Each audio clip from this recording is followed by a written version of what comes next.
I'm Kuya V and today na-invite tayo ng first and biggest Korean convenience store, Funhan Mart. And nag-challenge my brother to try their spicy bulldog rosé flavor. Marami pa kayong ibang pagpipilian dito na flavors and also subukan nyo rin yung kanilang famous na ramyun. Meron silang 22 branches here at Metro Manila, a total of 35 branches nationwide. Kung first time mo naman sa Funhan Mart, huwag kang mahiya dahil yung mga staff dito ay napakabait. Palagi silang ready para sagutin yung mga tanong mo. After natin magbayad, binigyan tayo ni ate ng trip to Korea raffle entry. Dahil lumagpas ng 300 pesos yung ating bill, we did not expect that Funhan will become a collective space for student and employees. Sobrang nice. Nagkaroon pa kami ng bonding bigla ng kapatid ko. After a few minutes na ma-experience natin yung kanilang self-service, finally matitikman na natin.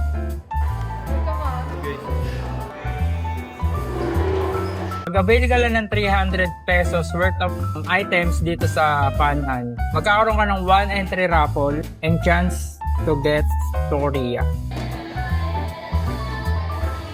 At ang nanalo sa aming challenge, wala nang iba syempre, kundi ako. Hindi na kinain ng kapatid ko, uminom na siya ng gatas. Mahina talaga to sa manghang. So, dyan na.